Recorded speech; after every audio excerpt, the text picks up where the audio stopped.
दोस्तों, आज का कहानी बहुत ही इंटरेस्टिंग होने वाला है। यह कहानी है रामायण से जुड़ी हुई, जब एक बार रावण खुद बना था श्री राम जी का पुरोहित। मित्रों, आज इस वीडियो में हम जानेंगे कि आखिर रावण कब और क्यों बना था राम जी का पुरोहित। लेकिन इससे पहले यदि अभी तक आपने इस चैनल को सब्सक्राइब नहीं किया है तो जल्दी से सब्सक्राइब कर लें और बेल आइकन को दबा दें, ताकि ऐसे ही रोचक तथ्य हम आप तक आसानी से पहुंचा सकें। आपके द्वारा इस चैनल को सब्सक्राइब करना ही हमारे लिए सबसे बड़ा उपहार है। वाल्मीकि रामायण और तुलसीकृत रामायण में इस कथा का वर्णन नहीं है, पर तमिल भाषा में लिखी महर्षि कंबन की इरामावतारम में यह कथा है। रावण केवल शिव भक्त, विद्वान एवं वीर ही नहीं, अतिमानववादी भी था। उसे भविष्य का पता था। वह जानता था कि श्री राम से जीत पाना उसके लिए असंभव है। जब श्री राम ने खरदूषण का सहज ही वध कर दिया, तब तुलसीकृत मानस में भी रावण के मन भाव लिखे हैं। खरदूषण मो संबलवंता, तिन्ही को मरही बिनु भगवंता। रावण के पास जामवंत जी को आचार्यत्व का निमंत्रण देने के लिए लंका भेजा गया। जामवंत जी दीर्घाकार थे, वे आकार में कुंभकर्ण से तनिक ही छोटे थे। लंका में प्रहरी भी हाथ जोड़कर मार्ग दिखा रहे थे। इस प्रकार जामवंत को किसी से कुछ पूछना नहीं पड़ा। स्वयं रावण को उन्हें राजद्वार पर अभिवादन का उपक्रम करते देख जामवंत ने मुस्कुराते हुए कहा कि मैं अभिनंदन का पात्र नहीं हूँ। मैं वनवासी राम का दूत बनकर आया हूँ। उन्होंने तुम्हें सादर प्रणाम कहा है। रावण ने सविनय कहा, आप हमारे पितामह के भाई हैं। इस नाते आप हमारे पूज्य हैं। आप कृपया आसन ग्रहण करें। यदि आप मेरा निवेदन स्वीकार कर लेंगे, तभी संभवतः मैं भी आपका संदेश सावधानी से सुन सकूंगा। जामवंत ने कोई आपत्ति नहीं की। उन्होंने आसन ग्रहण किया। रावण ने भी अपना स्थान ग्रहण किया। तदुपरांत जामवंत ने पुनः सुनाया कि वनवासी राम ने सागर सेतु निर्माण उपरांत अब यथाशीघ्र महेश्वलिंग विग्रह की स्थापना करना चाहते हैं। इस अनुष्ठान को संपन्न कराने के लिए उन्होंने ब्राह्मण, वेदज्ञ और शैव रावण को आचार्य पद पर वरण करने की इच्छा प्रकट की है। मैं उनकी ओर से आपको आमंत्रित करने आया हूँ। प्रणाम। प्रतिक्रिया अभिव्यक्ति उपरांत रावण ने मुस्कान भरे स्वर में पूछ ही लिया, क्या राम द्वारा महेश्वलिंग विग्रह स्थापना लंका विजय की कामना से किया जा रहा है? बिल्कुल ठीक। श्री राम की महेश्वर के चरणों में पूर्ण भक्ति है। आए, जीवन में प्रथम बार किसी ने रावण को ब्राह्मण माना है और आचार्य बनने योग्य जाना है। क्या रावण इतना अधिक मूर्ख कहलाना चाहेगा कि वह भारतवर्ष के प्रथम प्रशंसित महर्षि पुलस्त्य के सगे भाई महर्षि वशिष्ठ के यजमान का आमंत्रण और अपने आराध्य की स्थापना हेतु आचार्य पद अस्वीकार कर दे? रावण ने अपने आप को संभाल कर कहा, आप पधारें। यजमान उचित अधिकारी है। उसे अपने दूत को संरक्षण देना आता है। राम से कहिएगा कि मैंने उसका आचार्यत्व स्वीकार किया। जामवंत को विदा करने के तत्काल उपरांत लंकेश ने सेवकों को आवश्यक सामग्री संग्रह करने हेतु आदेश दिया और स्वयं अशोक वाटिका पहुँचे। जो आवश्यक उपकरण यजमान उपलब्ध न कर सके, जुटाना आचार्य का परम कर्तव्य होता है। रावण जानता है कि वनवासी राम के पास क्या है और क्या होना चाहिए। अशोक उद्यान पहुंचते ही रावण ने सीता से कहा कि राम लंका विजय की कामना से समुद्र तट पर महेश्वर लिंग विग्रह की स्थापना करने जा रहे हैं और रावण को आचार्य वरण किया है। यजमान का अनुष्ठान पूर्ण हो, यह दायित्व आचार्य का भी होता है। तुम्हें विदित है कि अर्धांगिनी के बिना गृहस्थ के सभी अनुष्ठान अपूर्ण रहते हैं। विमान आ रहा है, उस पर बैठ जाना।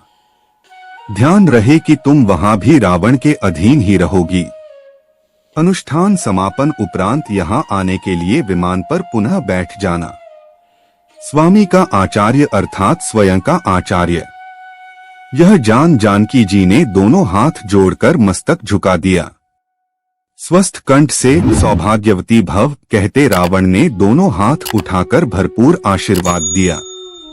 सीता और अन्य आवश्यक उपकरण सहित रावण आकाश मार्ग से समुद्र तट पर उतरे। आदेश मिलने पर आना कहकर सीता को उन्होंने विमान में ही छोड़ा और स्वयं राम के सम्मुख पहुंचे। जामवंत से संदेश पाकर भाई, मित्र और सेना सहित श्री राम स्वागत सत्कार हेतु पहले से ही तत्पर थे। सम्मुख होते ही वनवासी राम आचार्य दशग्रीव को हाथ जोड़कर प्रणाम किया। दीर्घायु भव, लंका विजय भव। दशग्रीव के आशीर्वचन के शब्द ने सबको चौंका दिया। सुग्रीव ही नहीं, विभीषण की भी उन्होंने उपेक्षा कर दी, जैसे वे वहां हो ही नहीं। भूमि शोधन के उपरांत रावणाचार्य ने कहा, यजमान, अर्धांगिनी कहाँ है? उन्हें यथास्थान आसन दें। श्री राम ने मस्तक झुकाते हुए हाथ जोड़कर अत्यंत विनम्र स्वर से प्रार्थना की कि यदि यजमान असमर्थ हो तो योग्याचार्य सर्वोत्कृष्ट विकल्प के अभाव में अन्य समकक्ष विकल्प से भी तो अनुष्ठान संपादन कर सकते हैं। अवश्य अवश्य, किंतु अन्य विकल्प के अभाव में ऐसा संभव है, प्रमुख विकल्प के अभाव में नहीं। यदि तुम अविवाहित, विधुर अथवा परित्यक्त होते तो संभव था। इन सबके अतिरिक्त तुम सन्यासी भी नहीं हो और पत्नीहीन वानप्रस्थ का भी तुमने व्रत नहीं लिया है। इन परिस्थितियों में पत्नीरहित अनुष्ठान तुम कैसे कर सकते हो? कोई उपाय आचार्य? आचार्य आवश्यक साधन, उपकरण अनुष्ठान उपरांत वापस ले जाते हैं। स्वीकार हो तो किसी को भेज दो। सागर सन्निकट पुष्पक विमान में यजमान पत्नी विराजमान हैं। श्री राम ने हाथ जोड़कर मस्तक झुकाते हुए मौन भाव से इस सर्वश्रेष्ठ युक्ति को स्वीकार किया। श्री रामादेश के परिपालन में विभीषण मंत्रियों सहित पुष्पक विमान तक गए और सीता सहित लौटे।